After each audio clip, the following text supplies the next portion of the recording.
Hello student, welcome again in the topic of strategies of industrial growth during 1947 to 1990. We already studied about IPR policy, importance of industrialization, LSI, SSI, characteristic of SSI and role of states. And today we are going to start the salient features of strategy during 1947 to 1990 and its good impact and bad impact. आज हम लोग पढ़ेंगे salient features 1947 से 1990 तक government ने, India government ने जो भी पॉलिसी अपनाया, जिसमें आईपीआर एक महत्वपूर्ण पॉलिसी था 1956 का, जिसके अकॉर्डिंग गवर्नमेंट ने इंपोर्ट सब्स्टिट्यूशंस को और डोमेस्टिक इंडस्ट्री को प्रोटेक्शन देने का, ये सारी जो पॉलिसीज बनाया, इसके गुड इंपैक्ट क्या हुए, इसके बैड इंपैक्ट क्या हुए और इसकी सेलिएंट फीचर्स. तो स्टार्ट करते हैं salient features of strategy during 1947 to 1990.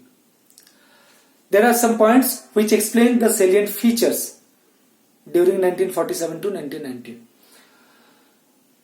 First, central role of public sectors.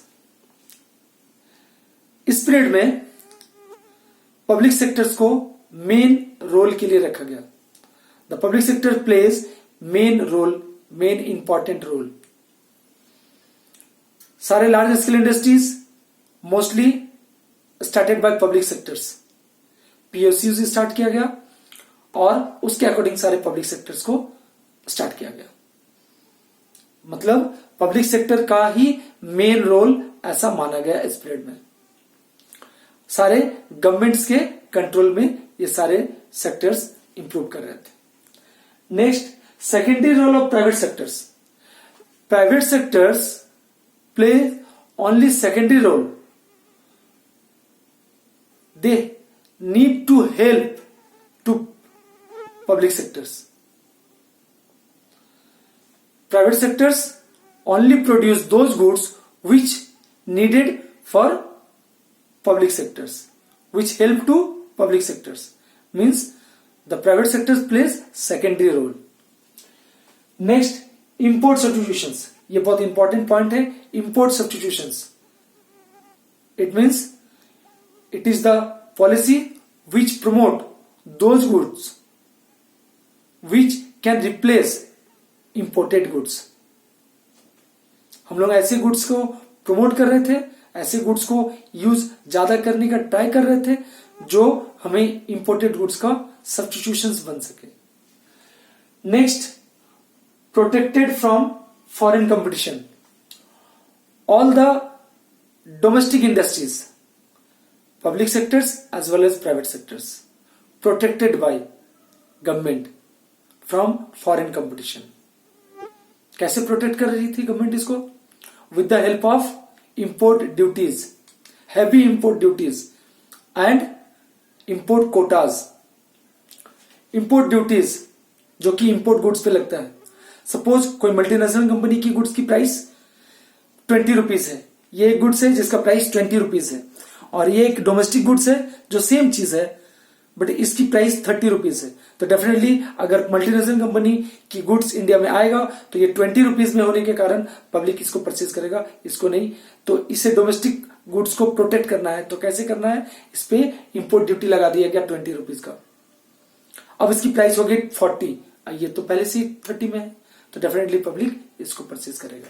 इस तरीके से हैवी इंपोर्ट ड्यूटीज और Kota's, limitation of quantities decided by the government of imported goods, इस तरीके से इसे प्रोटेक्ट किया गया.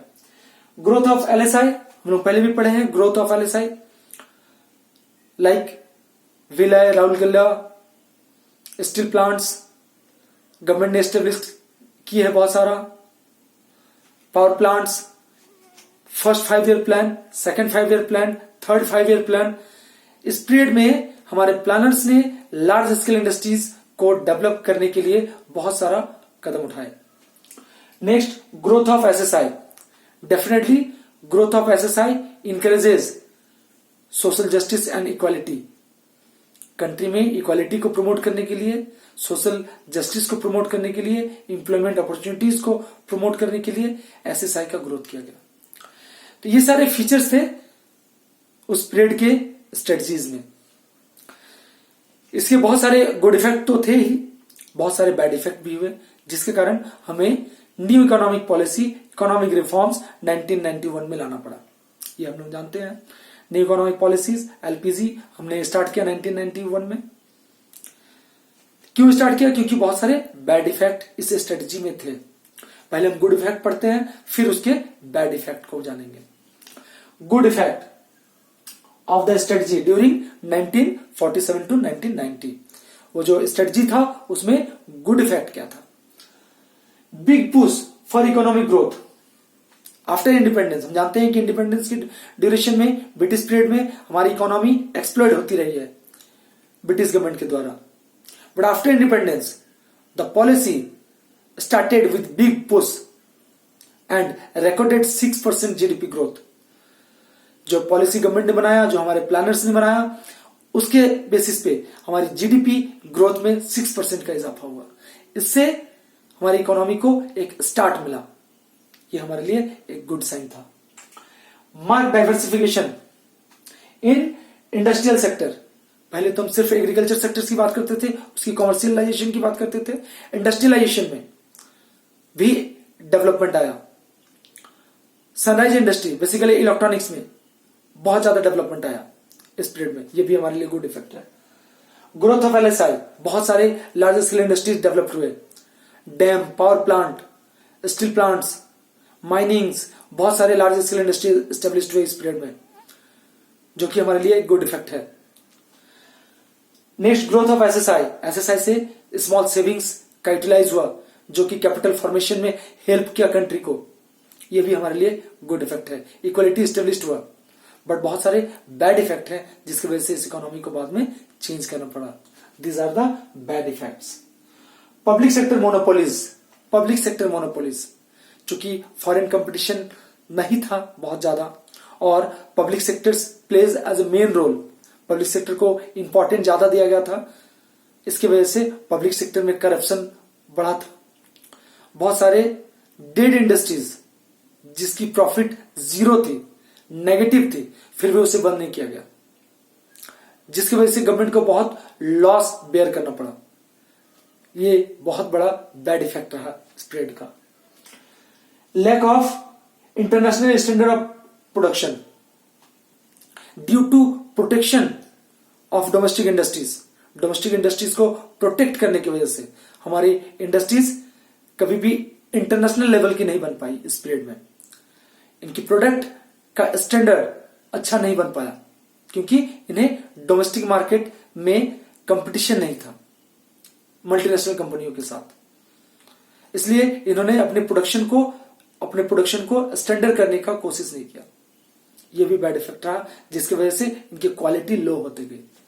Next, shrinking foreign exchange reserve due to import substitutions. Actually government want to save foreign reserve with import substitutions rather than earn foreign exchange with export promotion। Government चाहती थी कि हम फॉरेन एक्सचेंज को बचाएं import substitution करके, import कम करके, बल्कि उसे करना क्या चाहिए, एक्सपोर्ट प्रमोशन से ज्यादा फॉरेन एक्सचेंज अर्न करना चाहिए था, जो कि नहीं हुआ इस पीरियड में। यह एक बहुत बड़ा बैड इफेक्ट रहा हमारी इकोनॉमी के लिए। जिसका bad effect, borrowing from world bank. हम जानते हैं हमारे गोल्ड रिजर्व को गिरवी रखना पड़ा वर्ल्ड बैंक में, और उससे हमें बोरो करना पड़ा लॉट्स ऑफ अमाउंट, जो कि इंडियन इकोनॉमी के लिए बहुत बुरा दौर था 80s में। जिसके बाद 1991 में न्यू इकोनॉमिक पॉलिसी लाया गया। तो ये सारे बैड इफेक्ट थे। इस चैप्टर में हमने स्ट्रेटजीज को पढ़ा इंडस्ट्रियलाइजेशन का ड्यूरिंग 1947 से, मतलब आफ्टर इंडिपेंडेंस 1990 तक। आगे हम पढ़ेंगे इकोनॉमिक रिफॉर्म्स 91 के बाद कैसे आया नेक्स्ट वीडियो में। Okay, thank you.